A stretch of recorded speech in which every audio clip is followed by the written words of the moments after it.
Who's Nick W? These are just people watching and commenting. Oh, so they can see us now? They can see us now and hear us. Gosh. It's so funny. We're not quite fully live yet, so I'll tell you when we're live and then we'll get started. There's like a little bit of a lag on YouTube, so the people watching live aren't seeing, now they're seeing us, but then people who watch the replay will see all of it. Okay. All right. Do y'all want to know how many people we have watching right now? Yes. We have 37. Oh my gosh. All right. Hi, everyone. Thank y'all for joining us. So we have a agent office hours with almost the whole Tobias team here today. And Natascha is not feeling well, so she is not here. And I'm not sure where Eric is, but Eric said he was coming. But so maybe he'll join us. So I'm just going to have each of us introduce ourselves very briefly, just kind of talk about who we are, what we represent, and a little bit of our history. All the links for all of our wish lists are in the description of this video. So and we won't really be answering any wish list questions today because that's all available there unless it's something that might be helpful to everyone. And we also won't be taking any pitches or doing any pre-pitches. And like I always define pre-pitches as like, this is the example I use for no reason whatsoever, even though I think Natascha would love it, is like, hey, are you interested in mermaids in space? And we won't be doing those kind of questions, but we'll be answering all your questions about querying and publishing and that kind of thing. So I'm Sarah. I'm not in charge. I'm just running this because I do video broadcasts for work and have been doing it for a long time. And I joined Tobias in October of 2021 and started taking building my own list in January of 2022. And before then, I worked as a publicist, editorial assistant, all kinds of jobs in different small houses around publishing. I was also a Pitch Wars mentor from 2012 until I left to come here, and also on the board for the last couple of years. And I represent young adult, middle grade of all genres. And my website's not loading. Oh no, I'll take a look at it whenever the others are talking. Young adult, middle grade of all genres, adult science fiction and fantasy, and adult romance. And I'm going to pass it over to Steffi, if you want to go next. Sure. Hi, everyone. My name is Stefanie Rossitto.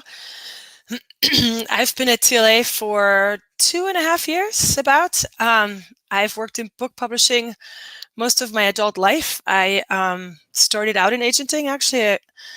Assisted an intern at a couple small agencies in New York City, and then I switched to Doubleday and Crown and Random House, worked in their foreign rights departments and subsidiary rights departments, and then after that, freelanced for a while for a scouting firm, was a reader for a scouting firm, and now I'm back to agenting, which I love because it's back on the creative side, which I just love very much. I am looking for women's fiction, for rom-coms, romance novels, contemporary and historical fiction.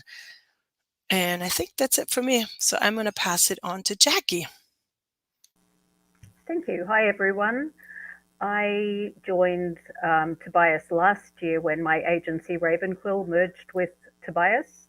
I'm currently the head of the adult department, but I do represent everything from middle grade through adult.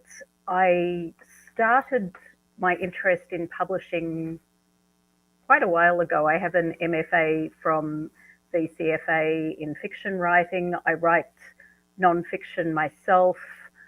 I interned before I agented.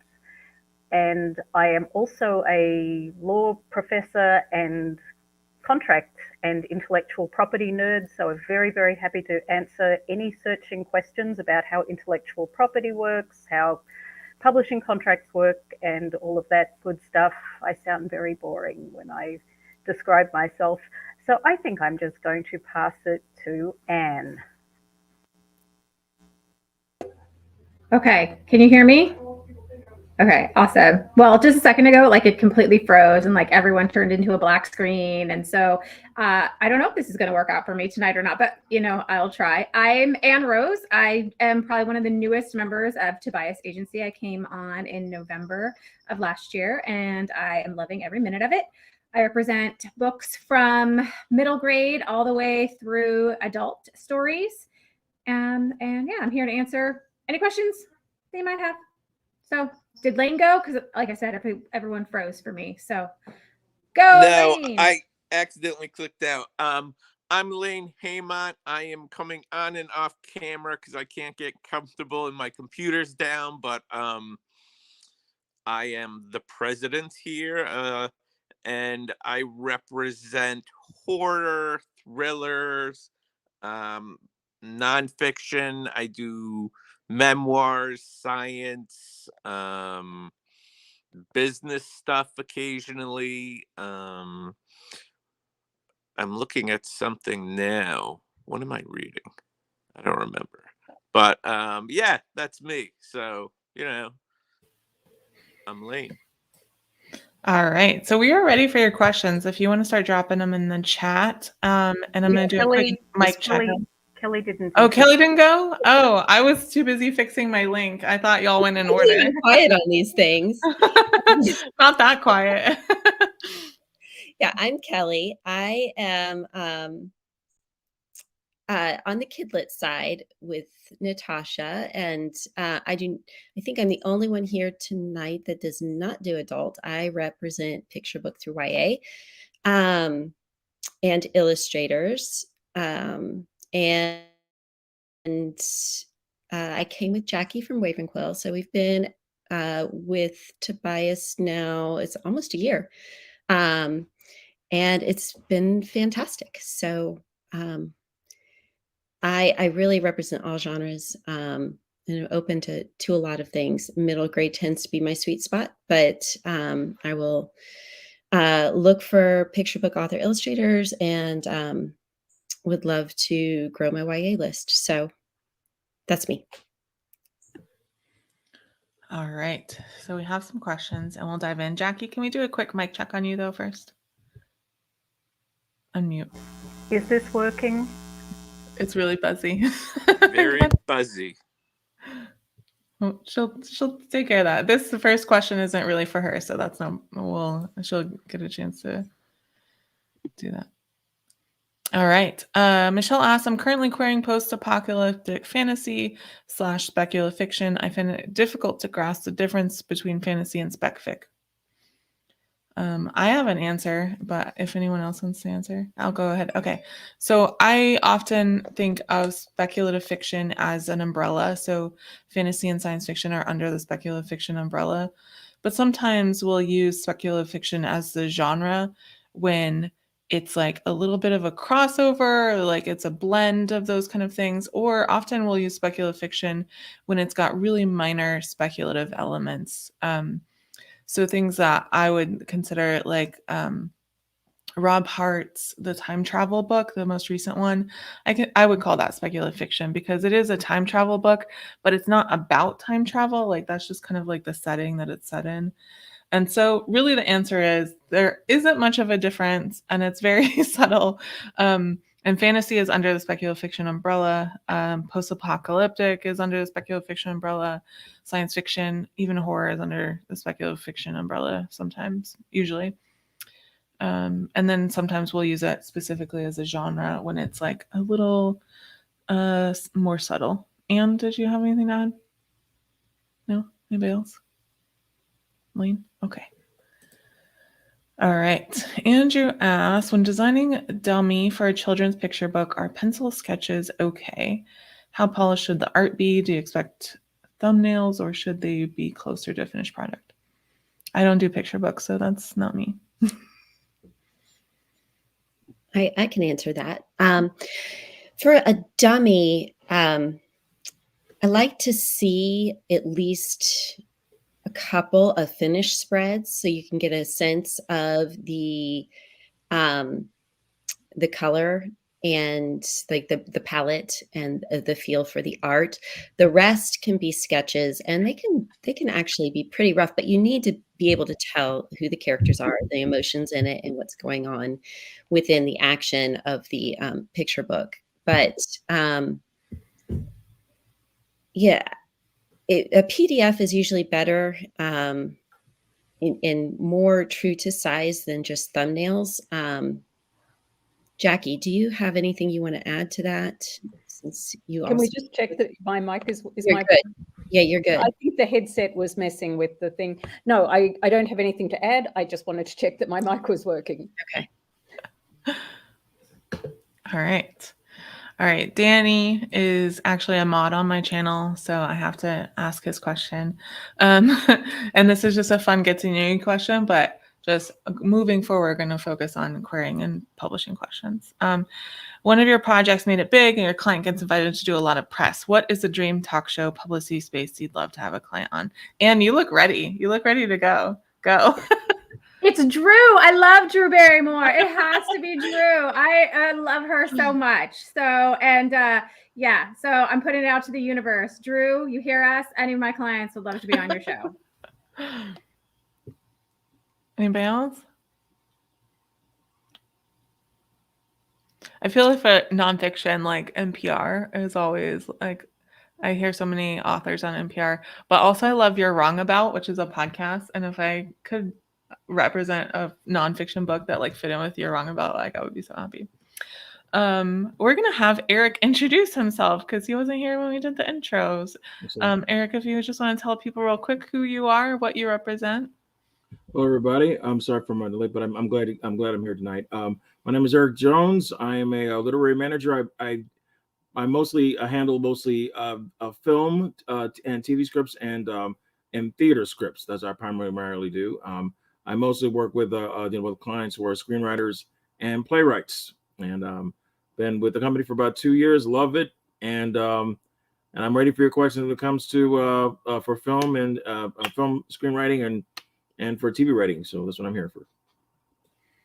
Awesome. All right. Savannah asked, how do you feel about resubmitting after a major revision or age shifts, such as young adult to adult? I think that's fine. And I'm going to jump in because I literally just did that today with a project. And the editor at St. Martin said, hey, has this been at St. Martin's before? And I was like, yeah, 2 years ago, but we did a huge rewrite. And he was like, oh, okay, cool. So, yes, do it. Yeah, I'm fine with resubmitting after major revisions. But if you do resubmit, it is helpful to me if you kind of let me know what you changed, because there are a lot of people who just don't realize that they're resubmitting. And so I want to make sure it's not that situation. Is that a cat? Nice. Anybody else does not want resubmissions? Let's ask that question.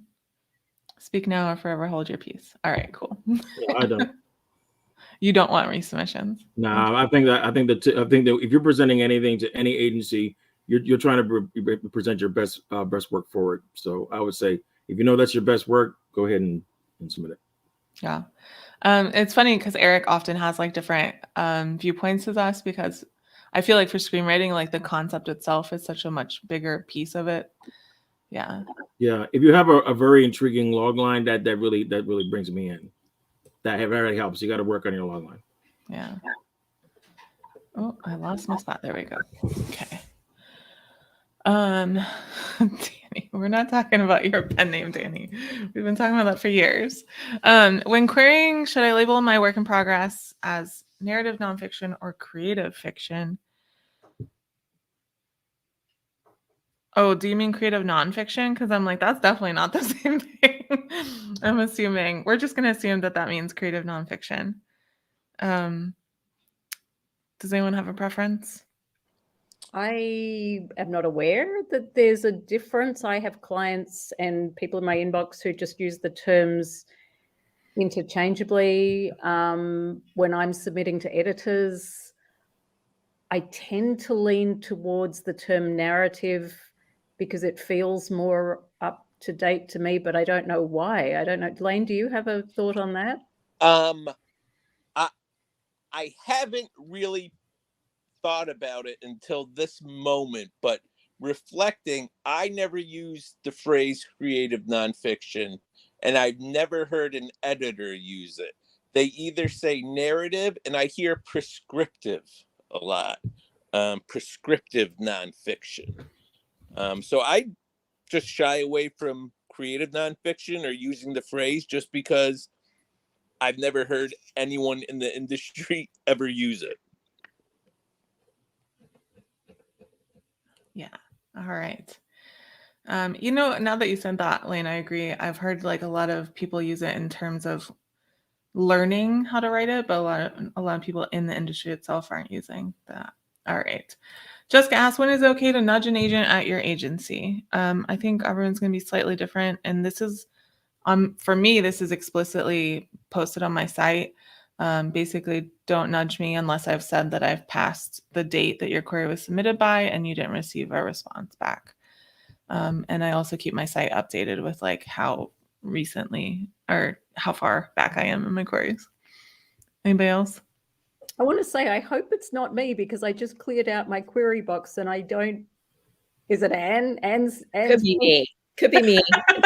I try and not have queries that have been submitted. I try to answer the queries within 60 days. I do say if I request a full, and this is what you get in your request for the full, I say this could take me 3 or 4 months. If you don't hear from me, please nudge, or if you get interest from another agent. But for a query, I hope not to go over 60 days. I have to say it's probably me because I've been sitting on queries. I was going to say it's probably 2 or 3 years ago, and I don't pay attention to nudges, which is awful. I'm the worst person to query if you want a response, but if you query me and I respond, I'm like, yes, I'll sell this for 6 figures. But it's not because I don't like anything. It's just because the way my brain works, I think I respond to something and I haven't, and I focus on clients. So, I mean, yeah, it's definitely me because I'm one of the worst agents to query, just in that I am often a no responder, which drives me nuts about editors, but I'm that guy. Yeah, so like I said, we're all different. Particularly for me, I know that when it comes to scripts, I mean, a lot of them are very anxious and they like to actually call, like actually pick up the phone and call me. Don't call me, please. Do not call me. I'm in the middle of going to the queries, and believe me, if I say it's going to be within 45 to 60 days, it's going to be within 45 and 60 days. If you go in that's kind of a strong possibility that I'm not going to read the script. So I would recommend you do not call me. If you know it's within that time period, and then you email me, and then then I don't, then okay, yeah, that just kind of really encourages me to try to go back and try to finish up my work to try to get everything cleared out before I'm done. But if you actually like call me while I'm in the middle of actually reading it, no, that's a bad sign. Please don't do that. Yeah, I think like just in general, keep an eye out. A lot of agents post on their Twitter or their websites how long it's taken them or how far back they are. And if not, such as in Lane's case, just kind of, you can also see on Query Tracker, even if you have the free version, you can see the comments, so you can see how other people's timelines are. And you can also use that as kind of like a guide. And basically, if it seems like it's taking them longer to get back to you than it has taken other people or what they've stated, then you can nudge. If I could add, I will say that I do respond to every query, even if it does take me some time. So you will get a response. There is, however, query manager, maybe one of y'all can help me, because my query manager says I have one outstanding in November. I can't find it. I don't know where it is. Okay, so we'll talk. It's like hiding. I have no idea. We'll talk next week. I'll find it for you. So it's the one that got away. Who is asking this question? If you are my November hidden query, please nudge, because I don't know where it is. All right. Yeah, I would say the same thing though. I may take longer. I think my submission guidelines say nudge after 60 days, and you're welcome to nudge. And I do respond to every query, so I'm not going to leave it may take me a while, but I'm not going to leave people hanging forever. I'm awful.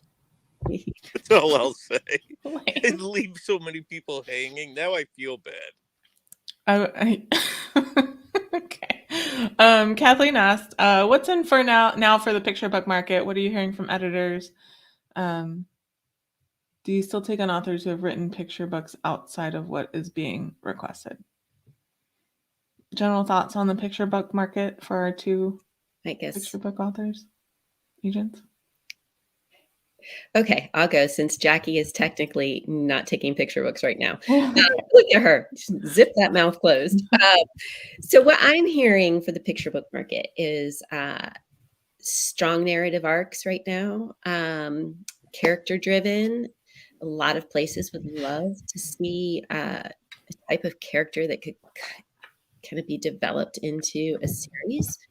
I am nonfiction, interesting little covered bits of history that, undiscovered history. Not so much the bio, although I do think bios will always be around. But if you're going to do a bio, it needs to be a unique take in perhaps a person set around an event rather than just an actual, like a birth to grave biography.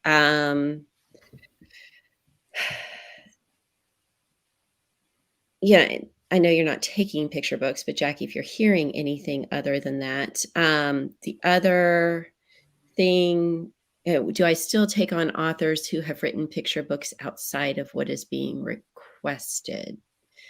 If I think it'll sell, if it's unique, it's a story that's a really fun or important, I would consider it, yes.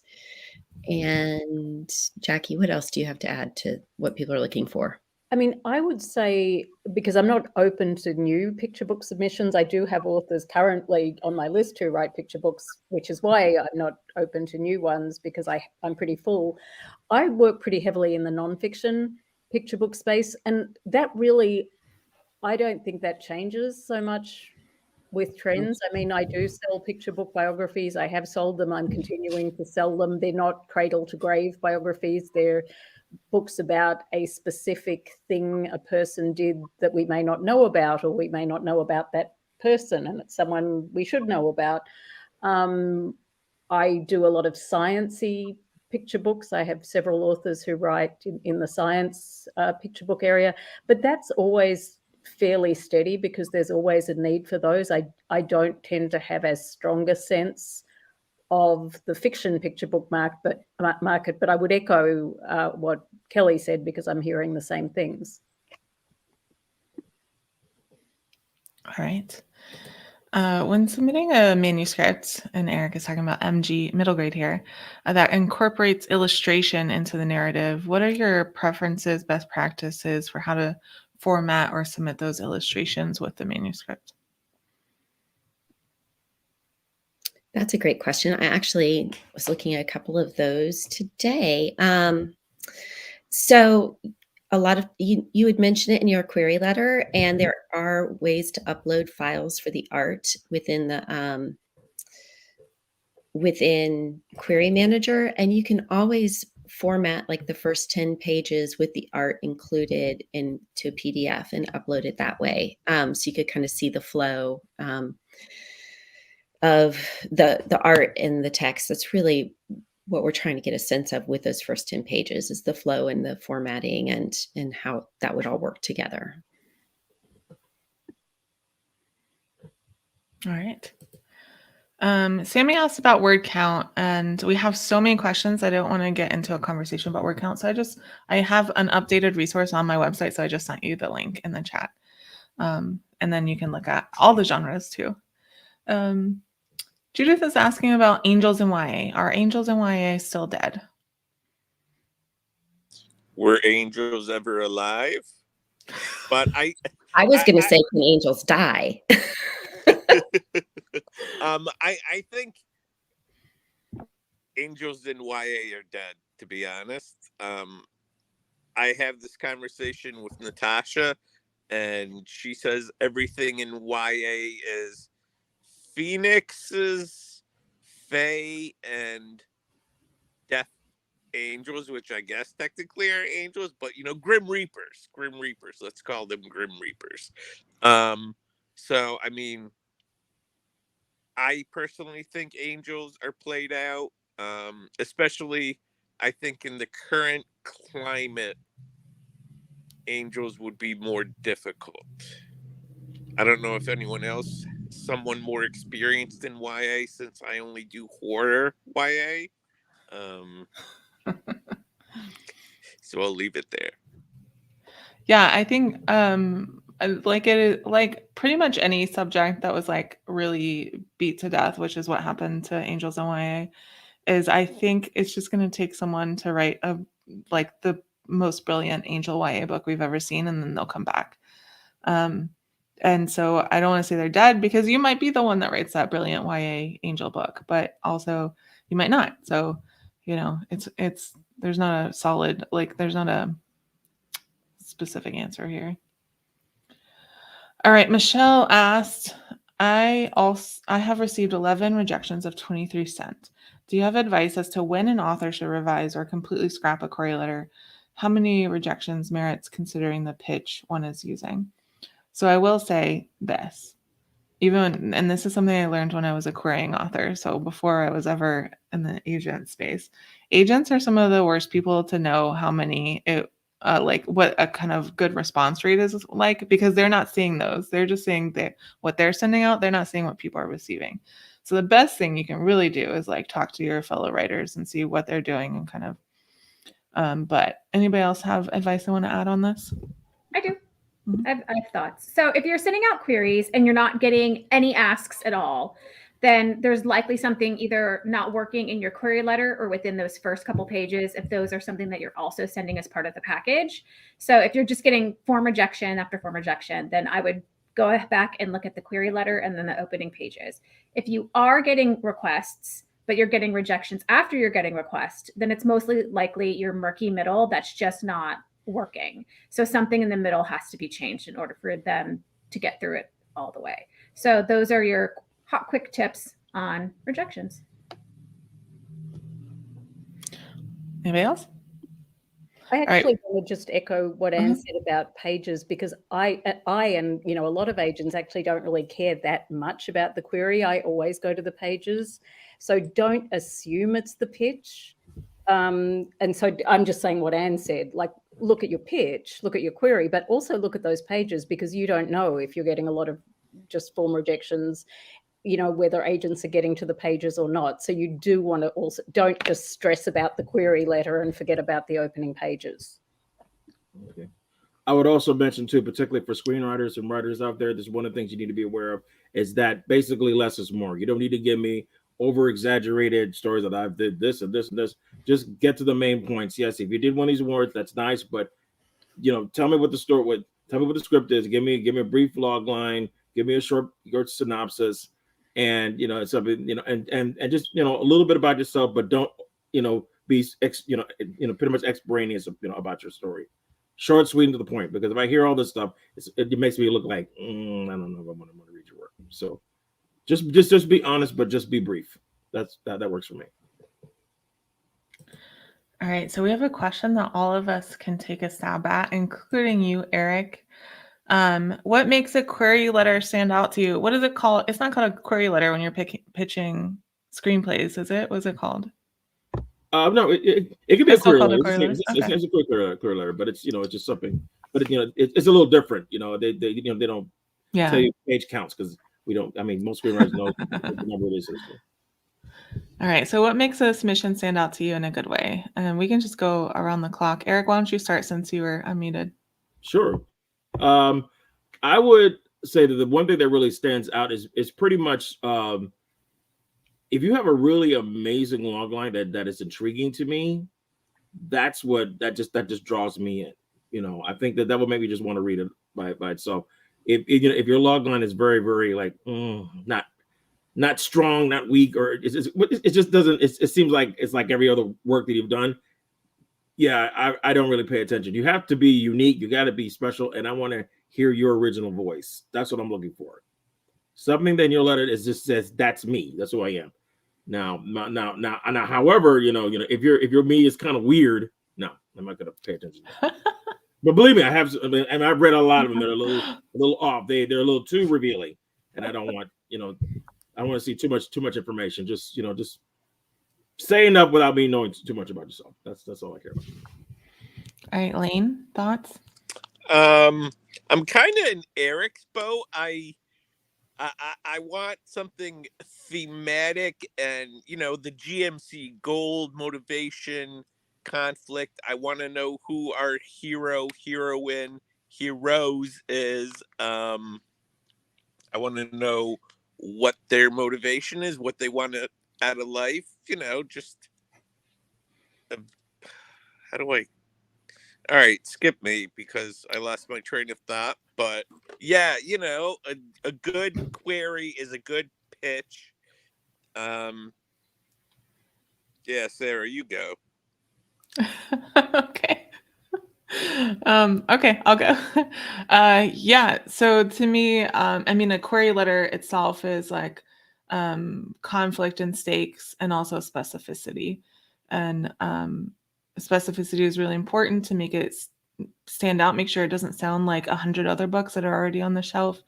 I get a lot of YA fantasy, and I get a lot of YA fantasy that literally you could change the names of the characters and it would sound like you're pitching Red Queen, and so we need something that makes it stand out if it fits, if it, seems like one of those kind of stories that we've seen a lot. Let's go Steffi, since Lane reversed our order. That's okay. I totally agree with you. For me, I like a query to be concise. I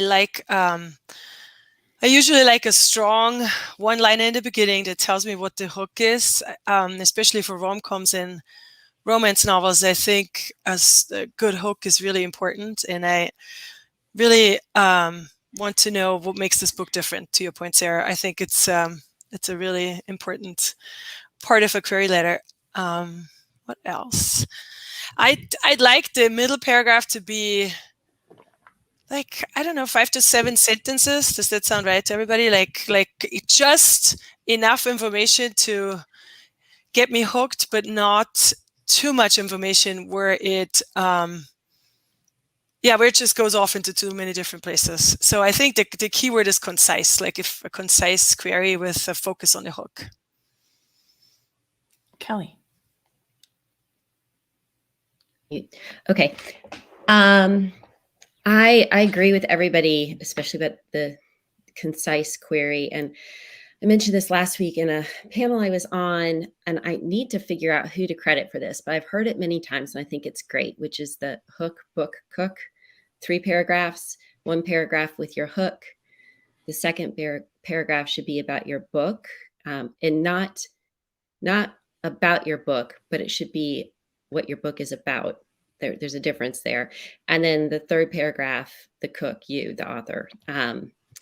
And for the hook, I think, the log line, it's, I want to know who the main character is, kind of the inciting incident, what they want, so their goal and the stakes. Like, I need to have a pretty good understanding of that.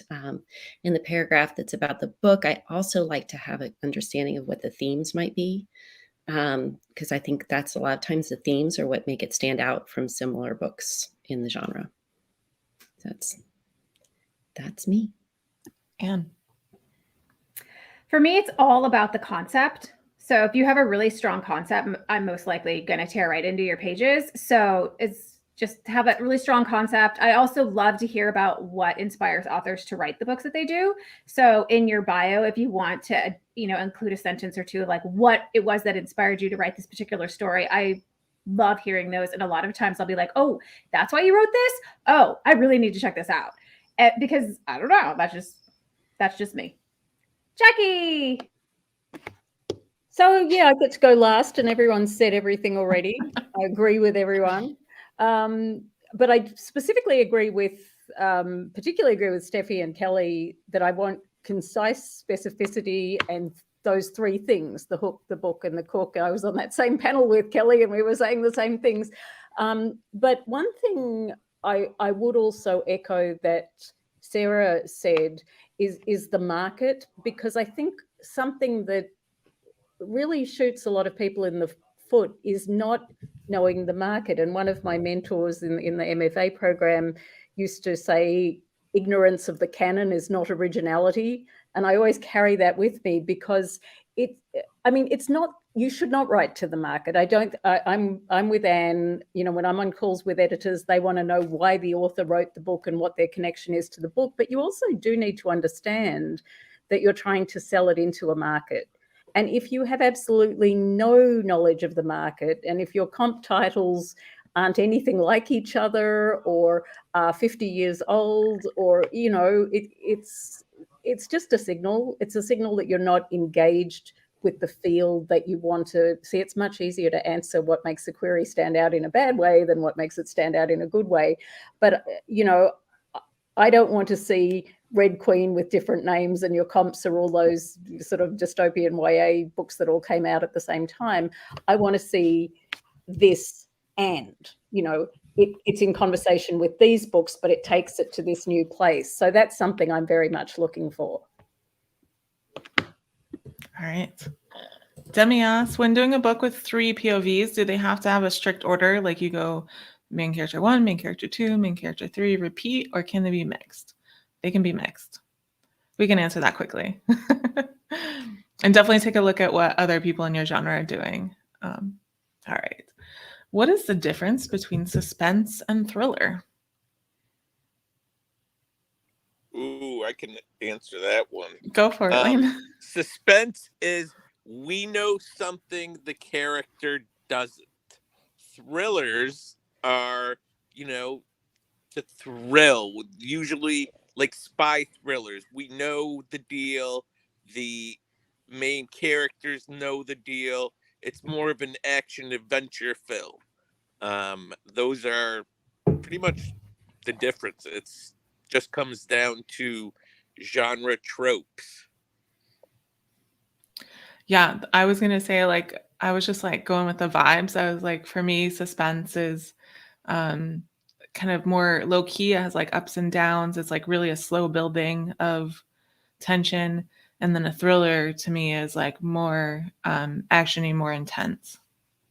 Exactly.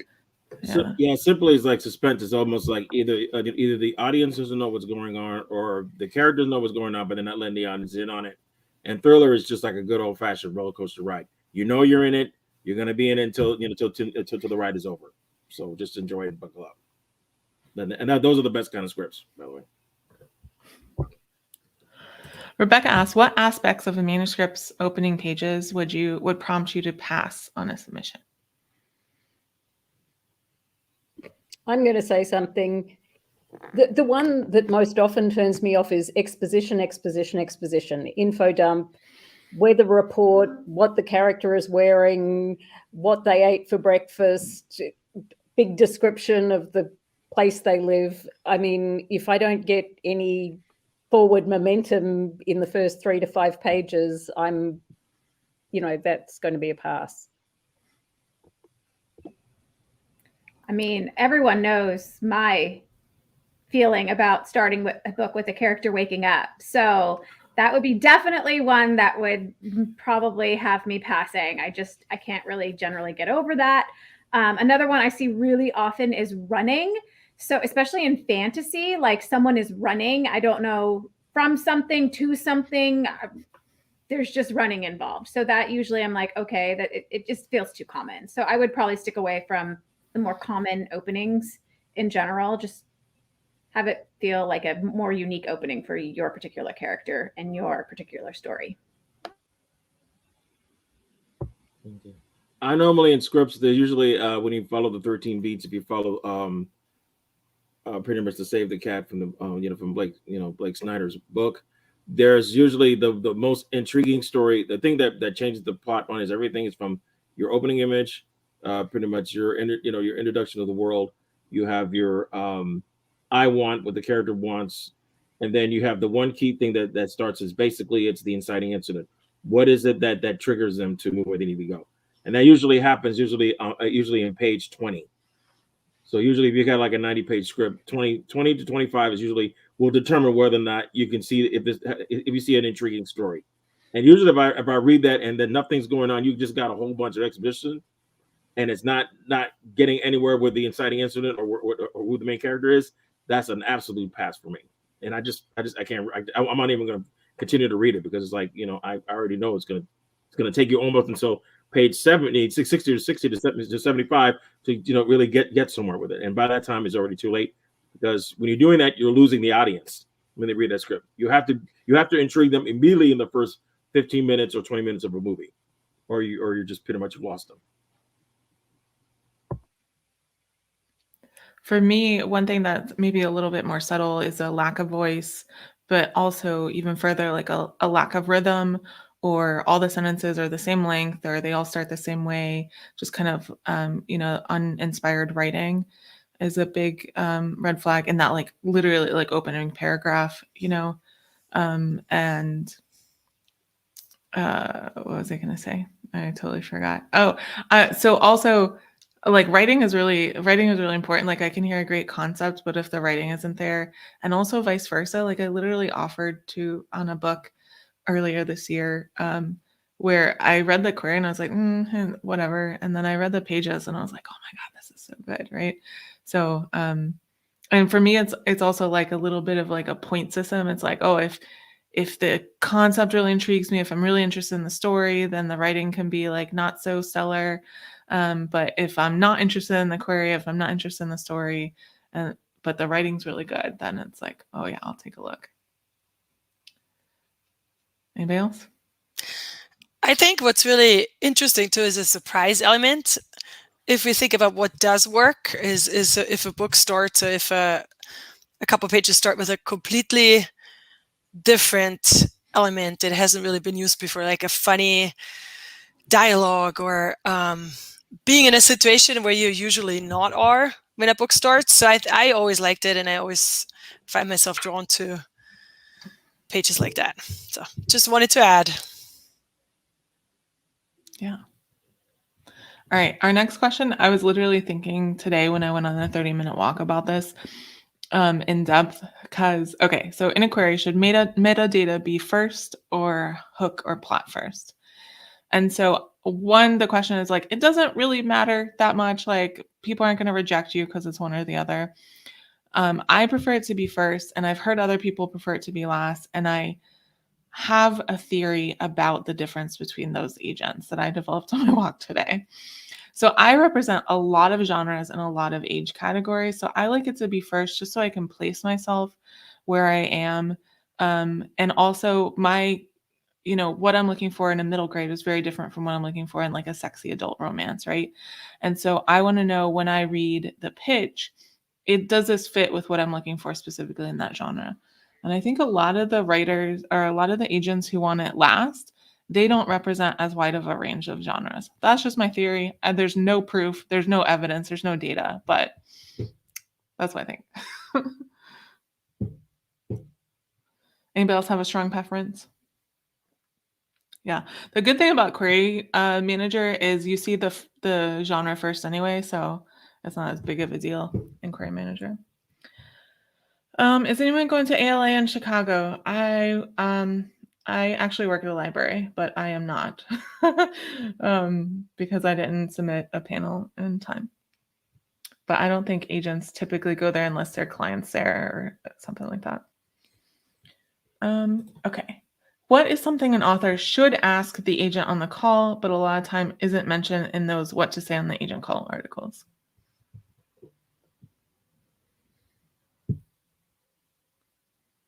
I mean, some of those articles have like 200 questions on them, so I don't know if anyone's not been mentioned. One question always good that sometimes authors forget is like, what is your communication style? So really understanding how an agent plans to communicate with you and how you need to communicate with an agent, how responsive they are to emails, or however it is that you prefer to communicate. I have one author who does much better when we're face-to-face. So we FaceTime instead of texting or emailing when we need to talk about projects, and that works, and that's fine, and I can do that. So I think that one is probably one of the most key. I'm gonna co-sign that because I have a lot of clients who run the gamut. Some that are okay texting, some that only want an email. I had a client who could not speak on the phone, and I actually feel really bad because when we got an offer on her book, I was so excited. I called her, and she was like a deer in headlight. And I was like, "Oh my god, I'm so sorry," and hung up, and then emailed her. So I think it's important to get that out of the way, and I think what we do well is when we sign someone, we have like a housekeeping form to send them, which includes a note of how you prefer to be contacted. Yeah. All right. Demi asks, I'm going to be starting a new manuscript where one of the POV characters is male. I've never written in a male voice before. Any craft books, resources, tips for this? I will say I just Googled it and there are like 100 articles about it. I don't really have any tips. I know that like the one thing that I was told when I started going to like romance classes, just I don't even know if it's true or not, is that like men speak in shorter sentences. I'm sure, I don't know, maybe it's statistically true. Anybody else have any advice they want to add? I mean, I think I'm just going to say what people say about like researching any character you're going to write, you know, particularly if it's contemporary, like do the thing where you go and sit in a coffee shop and listen in on people's conversations and listen to sort of how different, you know, people of different genders and ages talk, because I think, you know, a lot of good writing is observation. And, you know, anytime you're writing a character that isn't strongly based on you, and all our characters are a little bit based on us, you know, I just think observe, but I can't think of a craft book I would recommend on that. I don't know if you know this, but like men really love making podcasts, and you can just go listen to them talk for hours and hours and hours and hours and hours and hours. So that might be a good resource too. That sounds like a nightmare. My partner just looked in because he makes podcasts. Uh-oh. I'm in trouble. I'm kidding, of course. I don't know why Sarah would say that. That's completely He was just talking untrue, about Sarah. what I said. He can't even hear you. Okay. Oh, okay, good. This question, it says Kelly, but she later clarified that they later clarified that's Kelly and Jackie. Kelly, when you look at potential illustrators, what are you looking for in their portfolios? How do you determine if you want to represent someone? And Anne, you just signed an illustrator too. I was going to say, Anne takes on illustrators. I can speak for myself. I look for illustrations that that evoke an emotion from me when I'm looking at them. I also will be looking for a scene where there's a bit of a story within just one snapshot. Like I want to be able to see what the characters are reacting to, or possibly what they might be doing next. Like I think a scene should be able to tell a bit of a story. And then, you know, a lot of times I'll head straight to the illustrator's website or Instagram page or Behance, if I'm saying that correctly, and just scroll. I want to see different angles, so points of view, like, you know, from up above, from the side, and how they handle lighting, expressions, how their figures move, if their characters can convey expressions and with their facial expressions or emotions from their facial expressions, but also from their body postures, and then just kind of overall aesthetic if I react to it. I hope that's helpful. And Jackie, do you want to? I'm a little different because I feel like my background is so much in text and writing, and I have a very small illustrator list, and it's going to stay very small. And so the thing I would say is I'm not as comfortable being particularly editorial. with illustrators. I'm very comfortable being editorial with authors. I'm less comfortable being editorial with illustrators, which means I tend to gravitate towards illustrators who, have a very strong sense of their artistic voice and what they're doing and where they want their career to go. And I can behave more as a kind of a, manager, and I can handle their contracts and I can get their work out there. But I've said to some illustrators who've spoken to me, I'm maybe not the best agent for someone who's just starting out, who needs a lot of artistic direction, because I just don't feel it's my strength. I think I'm drawn to a lot of the things that Kelly is, but I have more trouble articulating it. So it's harder for me to, and hopefully I'll develop that in the future, but I'm not planning to have a huge illustrator portfolio. I did sign my first illustrator. I haven't announced it yet, though, so it's okay. Like, we're so excited. I'm so excited. I actually think that maybe I saw them comment. Like, I mean, they might be here. I don't know, but we'll find out. But I'm same as Kelly. So I like to look at more of like the whole portfolio as a whole, like all the different kinds of art. I would like to see how they handle like humans. I think that's a very interesting way to see like where they are in their skills. So yeah, that's pretty much it. All right. Let's try to do this one quickly. We just have like 9 minutes left in our planned hour. If you saw a 30K middle grade in your inbox, would that number make you feel one way or another? All right. If it seemed like the story was like too big for 30K, then I might look at it, but usually that's not a problem. How should we query a mixed genre book? Like if women's lit and sci-fi, what should we lead with? I have thoughts. I bet you do. What is that supposed to mean, Sarah?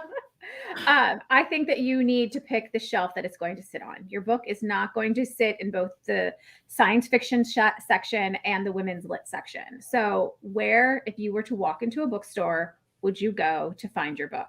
And that is the genre you lead with. All right. I think also when you're doing like the search, sometimes you'll find that someone may not have sci-fi, for example, listed on their wish list, but they do have women's fiction. But then if you read their manuscript wish list in detail, they're open to women's fiction with speculative elements. And so whenever you're doing the actual search, you may want to search both and just read in detail. If multiple agents from your agency are requesting a pitch event, how should the author handle submission? Oftentimes it's like someone messaging me and being like, hey, Sarah, I liked the pitch that you already liked. We just kind of work it out in-house. So send it to whoever. It let us know in the query letter that we both liked it. And whoever you think might be the best fit is probably the first person you should send it to. And then if we don't like it, we'll usually just send it to the other one. We're very collaborative at Tobias. We talk like all day in Slack. So oh, I didn't click on that question. Sorry, y'all. Okay. How do you handle an author that writes both adult and children's? Would they work with multiple agents? It's definitely a conversation you want to have on the offer call. And usually they would not work with multiple agents, but there are always exceptions, right? Like, so one of Natascha's picture book clients decided she wanted to write romance. Natascha is strictly kidlit only. And so she sent it to me and I loved it. And so now I represent this author's romance particularly. Okay. So sometimes we do share. Yeah, sometimes I also, some of my screenwriters are also graphic novelists too. So I would able to kind of split between the two agents between that. Mm-hmm. That's only an exception, only if it's something that they know that they can adapt their books into screenplays themselves, because you can basically get double income that way. That's an exception only for me. I do have other authors who do write books, but sometimes, it's always like, I always try to say that you probably need to kind of like, stay in your lane for now. Just, let's work on selling your scripts. And then eventually if they decide, hey, I want to, I want a book, then we'll just, take that along, take it along the road until then. Yeah. Like I represent YA and adult speculative fiction, and that's a huge crossover. Like a lot of writers write both, and a lot of agents represent both. So you might want to look for an agent who does both of what you want to do. All right, Savannah, I think we already covered that question. Advice on character development, general advice. Lane mentioned earlier GMC. I think if you haven't read anything about GMC, that's a really important thing for character development. So that's goal, motivation, and conflict. If you Google GMC, you're just going to get the car company. But anybody else want to add anything? I always find free writing and journaling, interviewing your character kind of helps, doing, it also can be really fun is filling out like a Myers-Briggs or an Enneagram, like figuring out kind of more from a psychological background what your character, where they might fit. I also think in terms of, we were talking about this earlier or last week, Jackie, where there are certain universal emotions or growths or things that people just all the world over struggle with eternally, being who you want to be, people pleasing, I don't know, just universal themes. And you can Google those, get a list, and then figure out which one fits your plot best, and then kind of work those almost from the back end, work from the theme, and then figure out how your character can grow into that. This kind of, if you struggle with developing the emotional internal storyline of your character, that can sometimes working on it from the back end can help. All right. I just realized you were asking specifically about character. How do you select a good character for a specific plot? And my advice is always to select the character whose strengths and weaknesses are going to conflict with the plot the most, because that sets you up for a lot of tension and conflict. Eric, have you worked with any teen screenwriters? Actually, no. I think probably the youngest I've ever had was maybe like a college student before. But it would be fascinating to actually have a teen screenwriter.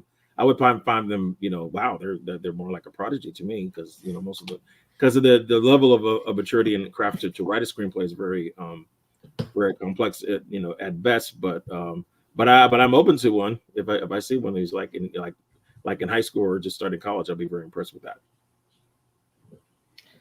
For Anne and Sarah, what do you consider light sci-fi versus regular sci-fi? Anne, you want to go first? Okay, so I have a really quick answer for this. So for me, science fiction is like, this is how the flux capacitor works. And light science fiction is a flux capacitor makes time travel possible, period.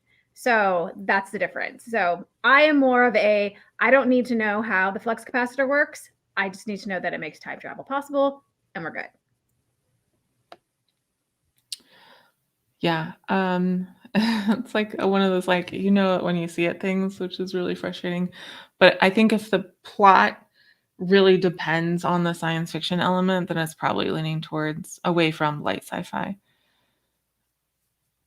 All right, this is a fun question. Lesser known query letter pet peeves. Are there any red flags or personal dislikes that aren't as well known? I will tell you mine. It's a big one for me. Is if you have a gender-based magic system and there's no consideration of what happens to non-binary and trans people. Anybody else? I have being rude or insulting people. And you would be surprised how many people do that, saying, oh, well, this isn't that. Or I didn't write the next or the last, bad book.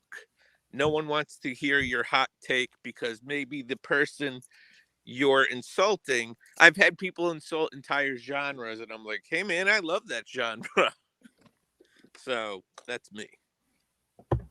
I think one of my biggest issues I see sometimes is it's probably not a big deal for a lot of people, but I think it's very key. If you're writing a story about an African American family and the person that's writing it is not, you better have a darn good reason why you're writing that story.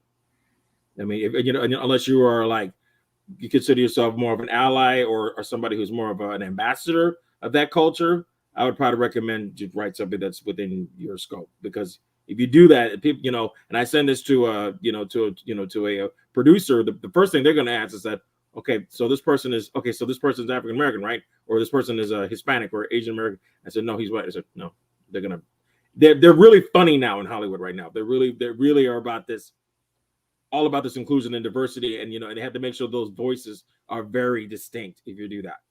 So I suggest if you're going to write about about another race, there's got to be a real good reason why you're doing it. One of my query manager pet peeves, which is definitely not as anything like that, but is that I don't like it when it's just one solid block of text. So make sure you're using your spaces. Like when the way you see it on your screen is the way I'm going to see it on my screen when it comes through. So especially for synopsis, because I am a person who asks for a synopsis and I will read your synopsis. So if your synopsis is just one big square of text, it's going to be nearly impossible for me to read it. And if I can't read it, then I can't really consider it. So that's my pet peeve. One thing I learned when I was studying fundraising is if a paragraph is over 6 lines, like 90% of people will just not read that paragraph.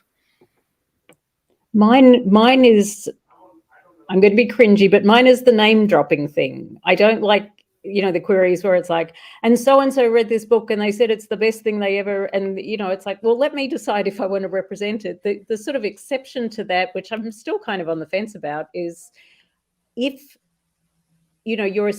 if you're demonstrating your platform and someone famous has agreed to blurb the book, not they've agreed to look at an arc if it gets published, not that they've met you and they think you're really cool. Like, I only want to know that really specific someone famous is going to blurb it.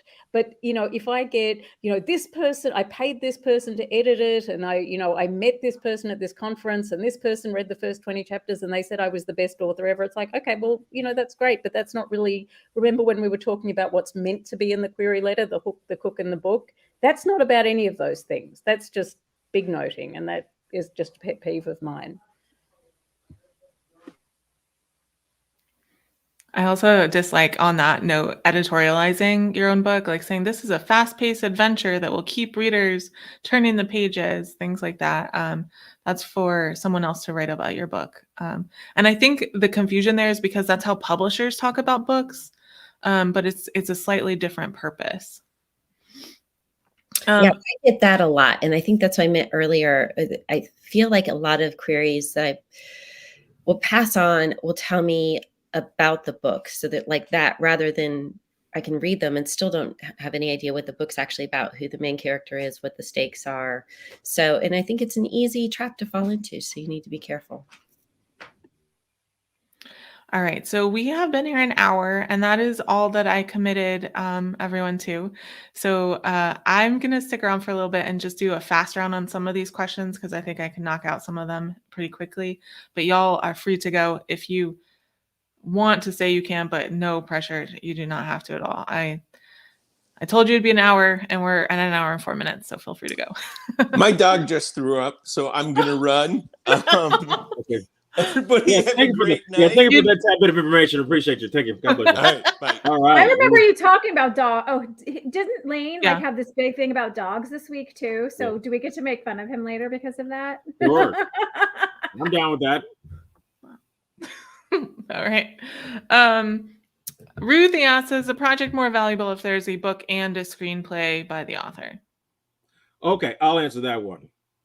I recommend that usually most producers and a lot of production companies are they're more into more of the IP. So I would recommend maybe write the book first, get an audience, make sure that people are loving it. You got a fan base. Once you have that, then you can write the screenplay. it's kind of backward to write a screenplay and then write the book. It's kind of like carrying carrying the cart before the horse. I'd rather have pretty much get a very strong IP and a very strong book and a following before you start writing a screenplay. And make sure that if you do get a screenplay, that that the producers know that you have the skills to write a screenplay. So that helps too, because if not, they might hire someone else. They might hire Aaron Sorkin to write it, which actually would be better, by the way. I was gonna say I love Aaron Sorkin. Oh yeah, me too. That's what I'm saying. So to be aware, if you decide you want to write, just make sure you're on that same level of Aaron Sorkin. Yeah. If not, then they're gonna hire Aaron Sorkin. Yeah, it's not an advantage for me, and oftentimes it kind of makes me question, like, do you want to be an author? Do you want to be a screenwriter? And you can be both. There are some people who are both, but it just reminds me of the Mortal. What was that series that they like bought their way onto the bestseller list? You don't want to talk about it. Yeah, I can't remember the name, but it reminds me of that drama. Yeah. Because they basically published that book because they wanted to make a movie. And so it was a lot. Okay, I have teen POVs and young adult POVs in my book. I'm assuming, but it's an adult is implied here. Would the age category be considered crossover? Crossover isn't really an age category. It's a thing that happens, but it's not a thing to target your book towards, I think. All right. What do you think about middle grade fantasy that's 85 to 90K words? It is too long for me, but I know that it is not too long for other people, but it would be too long for me. I'll add to that it's on the longer side. Yeah. Now, that said, a couple of my clients' books are going to be 85K once they're published, middle grade fantasy, but they were not 85K when I pitched them. They were more like 68. So they grew. But that's something you could do with your editor, and probably I would recommend not doing that when you're sending it to an agent. I'm working on a movie script. When you query the script, should it be absolutely polished and ready? Eric? Yes, that's what I thought. Absolutely. Yeah, if you feel confident that it's ready, then submit it. But if you know that it's not ready, don't even try. Don't try it. Sandy said, I had feedback from an agent seeking upmarket that my upmarket manuscript was too literary for her taste. This seems like a tough one to get right when upmarket can be on a spectrum. Any advice? So it's funny because I'm someone who likes upmarket science fiction, fantasy, but not literary fiction. And there's definitely a line, but I couldn't tell you where that line was until we crossed it, right? So my advice is just to seek out people who are looking for literary fiction with the elements of your genre. Or, it can just be that one person's particular opinion. This industry is so subjective that just because it was, that one person said it does not necessarily mean that your story is too literary for upmarket. Yeah. It just means that they personally think that it's too literary for upmarket. So take it with a grain of salt. If you keep hearing it over and over, then it's something to think about. There are a lot of agents that take both upmarket commercial fiction and literary fiction, so you can definitely target those agents as well. Is it a good idea to mention a full request that was eventually passed on if you're resubmitting a new manuscript to the same agent? If they gave you feedback, then yes, you should probably mention it. If they said something like they really loved your writing, but the concept wasn't right, something like that, I would mention it. I just literally signed an author last week who I requested her full and passed on it. And then I requested her next book and offered on that one. So, but also we can see that because we all use Query Manager. So we can actually see that that's happened before too. Yeah, I would always do it because we can see. And I think this, particularly with me and Kelly and maybe Anne, because we moved over from other agencies, I can't always tell if you know that I'm the same like if you realize, because if you were just seeking agents for this new manuscript, I don't know if you remember you submitted to me previously or you were thinking of my previous agency. So I'm often saying, you know, you've submitted a version of this to me before, or you did submit to me before, you know, we can see it in Query Manager if you've submitted to us before. So I would mention it. I'm trying to do the ones that are going to be the most helpful to the most people, by the way. So if I'm skipping questions, that's why. This is a good question. How do you differentiate a contemporary romance book versus a women's literature book that has romance? Go, Steffi. I just unmuted myself. So I'd say romance novel usually has a happy ending. That's what really categorizes that book. And it's very tropey. So it's the tropes and the happy ending, the happily ever after. I would say women's literature with a romantic bent means that there is a romance, but it's one side, and the ending can be either happy or sad, and it just can, it can take different shapes, I think, I'd say. That's probably the easiest way to define it. Sarah, Anne? Anne was about to say something, yeah. Sure. I think that you have to look at like the plot of the story. And so does the arc of the story follow the romance of the story, or does the arc of the story follow the specific woman's journey throughout the story with that? But there's also a romance involved. So if that's the case, then you're leaning toward more women's fiction. If it's the romance that is actually the crux of the story, you know, the meet cute, they meet, they get together, they do the banging thing, they break up, they get back together at the end, then you generally have a romance. Yeah.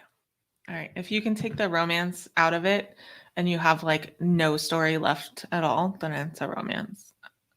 If you can take the romance out of it and you still have at least maybe a novelette, then it's probably women's fiction. All right. What do you think of a series for middle grade fantasy? If I'm querying a series, should I mention that in the query letter or leave it? The magic words in query letter are, this is standalone with series potential, if that's true.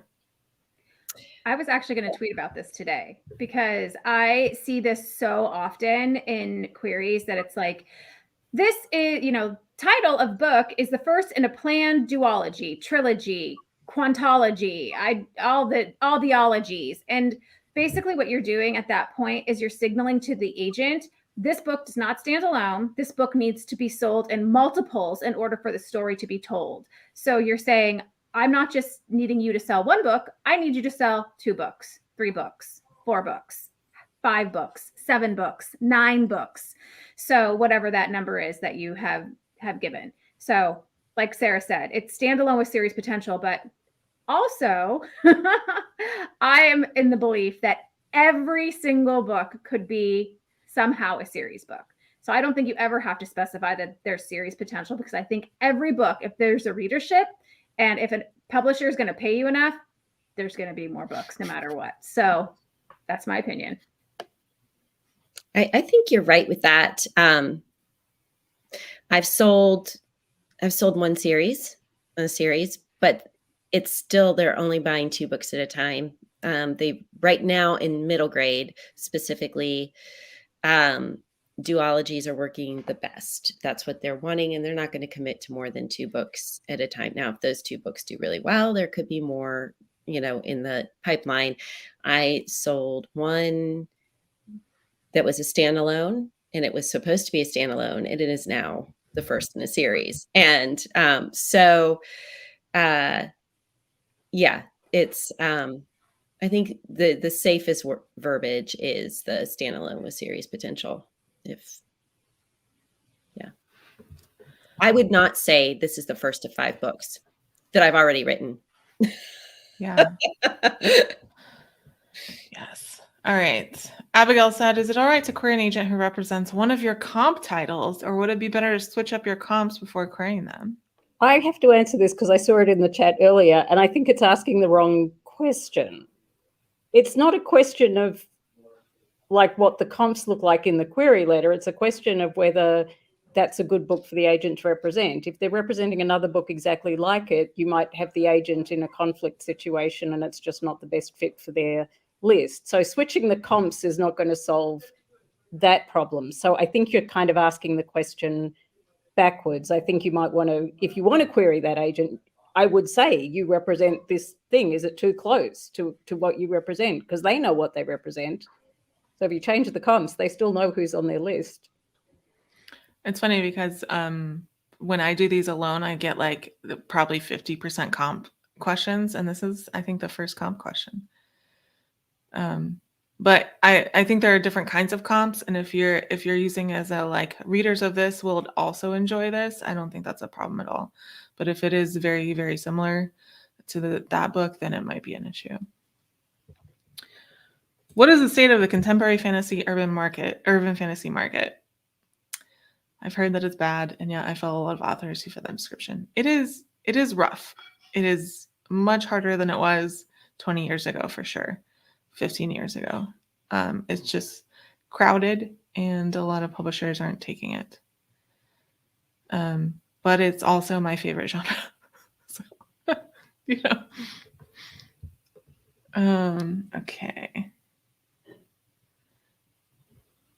How are neurodiverse main character books doing? Is it played out like with Angels? It hasn't even started yet. I mean, like there are obviously books out with neurodiverse, but I definitely feel like there's a lot of room. Eric, this one's for you. Can you give an example of a great log line? Okay. I'll give you a classic one. It said a motley group of 7 comes to the aid of a space princess in order to defeat an evil empire. Now, what film is that? That's Star Wars. Answering the song. Yes. Yeah. Short, sweet, and to the point. So you want to be able to be very clear exactly what your log lines are. So basically, it's the who, what, where, when, and why.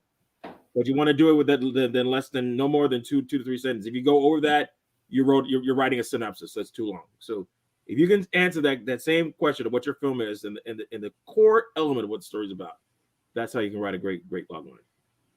And that was actually the actual log line for Star Wars, by the way, A New Hope.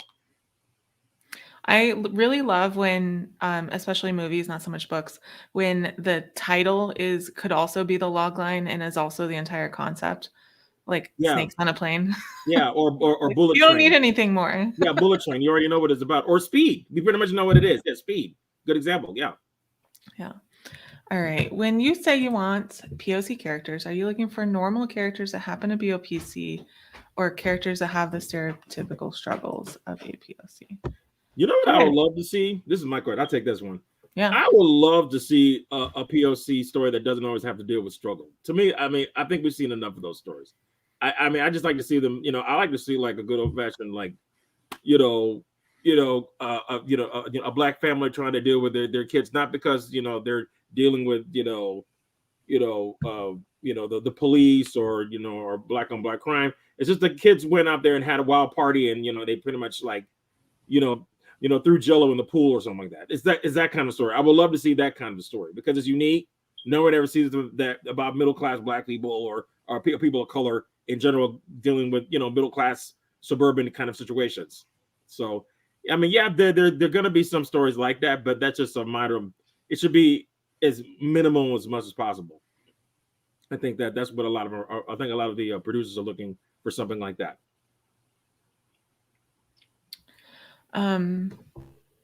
All right. We talked about this recently with me in relation to disabled characters. And for me currently, I am more interested in seeing disabled characters having kind of the adventure and the romance and everything that non-disabled characters get to have all the time. So that's more what I'm looking for right now. I'm not necessarily looking for a book that's like about this disabled experience and that's the main plot.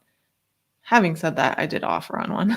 So there's always an exception. All right. Kelly said she has to go. So everybody say goodbye to Kelly. Yeah. If anybody needs to go, feel free. Getting rambunctious, but thanks. This was a lot of fun. Everyone has children except for me. So Okay. No, these are very children. I'm about to run too, but thank you so much, guys, and keep the questions coming. I'm looking forward. This is great. Thank you, sir. Yeah, bye, Eric. All right. So this question I recently had an issue related to this. My experience echoes other authors. You get fulls through live pitch sessions. Why is this? Do you find you request more fulls from live pitches rather than cold query letters? I never request fulls in live pitch sessions. Never. Because I want to see the writing first. However, I have had people think that I requested a full, even though I specifically say I want to see the query letter synopsis and first few chapters. So I don't know what's happening there. Do y'all request fulls in live pitches? I do not. And I mean, I think one explanation, if you feel that you are getting more requests through pitches than through cold querying, is that with pitches, we haven't seen any pages. So we're more likely to say, oh, can you send me 20 pages? I don't request a full. Some people think what I'm saying is send me a full, exactly what Sarah said. But I think in terms of the sort of interest the agent shows may seem disproportionate, because if you haven't seen any pages, but the concept sounds good, you'll say, send me pages. Whereas if you query through Query Manager, we have the pages and we know if we like them or not. All right. Do you ask for and read the synopsis? I do. And I will tell you why. Because when I was a Pitch Wars mentor, my second year in, I had, because I had the most submissions that year, 2 weeks to read 350 submissions and decide on who I wanted to mentor. And so I did not read the full, obviously, before, because you can't, right? And I chose a book, and about 50% of the way through, the genre changed. Everything changed. It was like a totally different story. So I always ask for it and read the synopsis because I have been burned.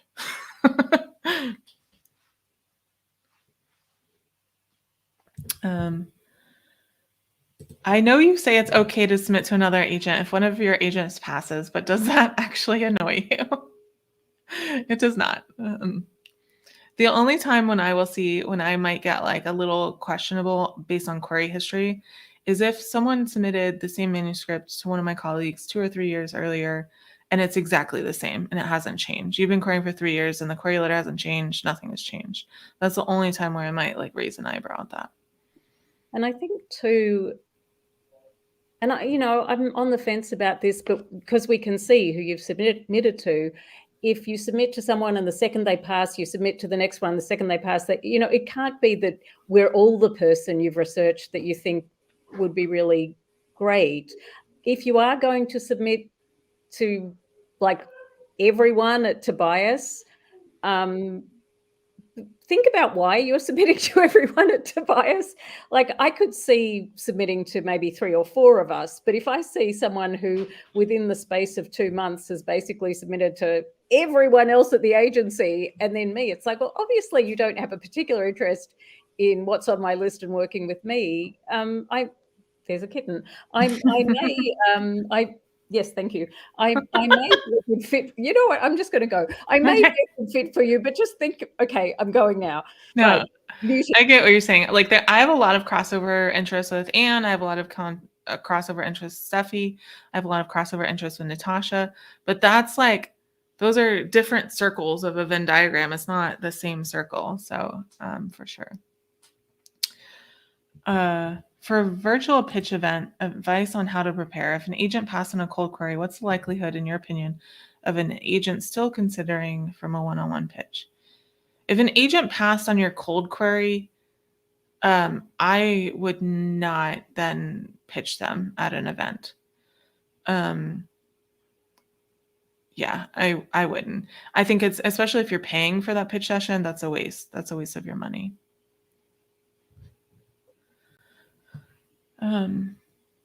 Okay, we have scripts questions and then scripts guy left. So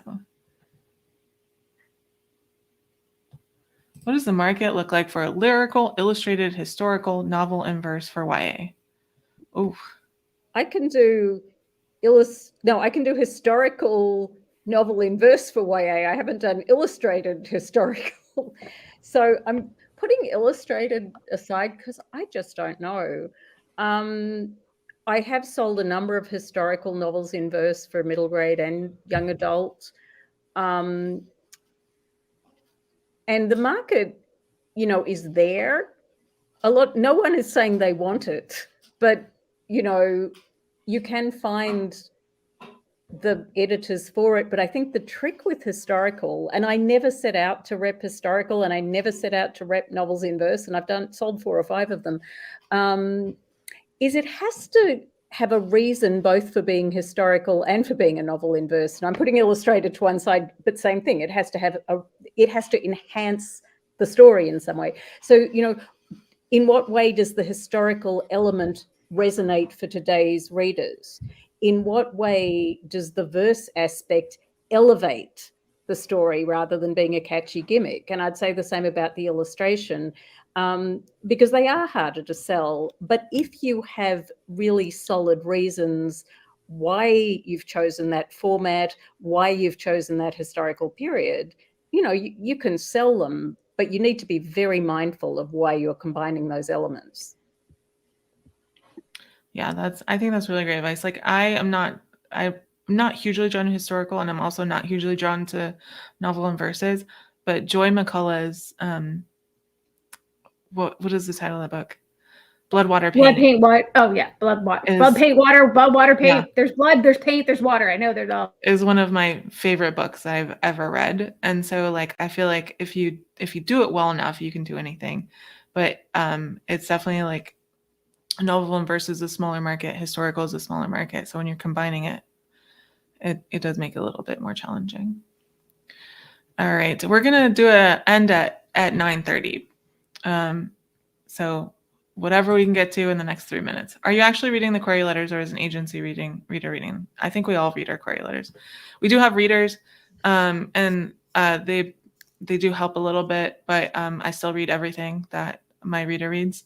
And the only time I might not is if my reader leaves a comment that says it may be very triggering for me, which it's listed on my manuscript wish list, what not to send me. So, it's not like it's a surprise. Why is your agency named Tobias? I think it's like a Lane's family name.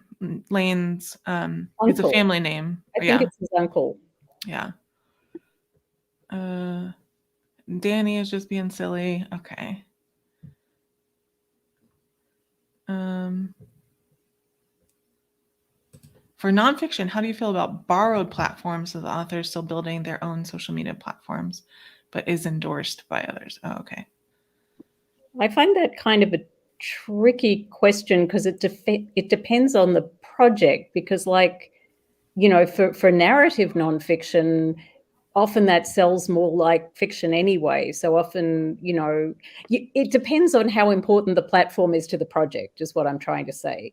So if platform isn't all that big a deal, I don't really care. If platform is a big deal, I don't think, even building a social media, whatever, is not going to be enough. Like if I need someone who's really famous in order to sell this book, the fact that they're building a social media network and other people think they're cool doesn't, I'm not articulating well, but Anne, you're nodding, say something sensible. No, I think you're right. Like if the platform is not necessary, then it's not necessary. But if the platform is necessary, then it is necessary. So I think that's the short and quick answer. I think a lot of times too, when we're talking about platform, a lot of focus is put on social media, but I think there are other ways to develop a platform. So journalists who write a lot of articles, that's a platform, even if they don't have a huge social media following. For me, I write nonfiction, and when I sold my first trade nonfiction book, I had 700 Twitter followers, and my agent said, well, let's just not put social media. But it was about law, and I'm a law professor, and I go to a lot of conferences, and I've written a lot of academic articles. That's a platform. That was actually going to be the next thing. So if they're an expert in a very specific field and they're sought after for speaking engagements or media, if someone's like, hey, we need a guy who knows how lightning affects the body, and like you're that one guy, then that's your platform, right? All right. We have 30 seconds left. How many copies does my novel need to sell on Amazon before you'll become a believer? 10,000. That's for Eric. Oh, yeah. Let's just make up numbers. But also, I will say, like, I just sold movie rights for one of my clients, a self-published book, that only had a couple hundred sales. But the producer read it and loved it, and we sold it. So, yeah. All right. So I see a lot of thank yous. It's hard to scan for questions, and it's a lot of thank yous. Lena said, I don't know if you realize how much of a challenge the whole process is. I will say both Anne and I are authors who went through the querying process. And Jackie too, yeah. So yes, we all understand how challenging the process is. And that is why we are doing things like this instead of not doing them, because we understand how hard it can be. And even though we can't take on everyone, we do try to help people when we can, when we have the time. All right. And with that, we'll say goodbye. Thank you, everyone, so much for joining us. Thank you, everyone, for asking questions, and especially those of you, the 31 of you that are still sticking around till the very end. You're the MVPs. Okay, Savannah and Danny are goading me into promoting my podcast. So I have a podcast called Queries, Qualms, and Quirks. You can find episodes on this channel, but also wherever you listen to podcasts. And it features traditionally published authors talking about their journey to publication and sharing their successful query letter. So you can check it out. Thank you, Danny and Savannah, for goading me. All right, everyone, stay safe, and hopefully we'll see you next time. Also on Wednesdays, I do host write-ins on this channel as well at 8 p.m. Eastern. So if you want to come and write with us, you can do that too, and we would be happy to see you. All right, bye, everyone. Bye.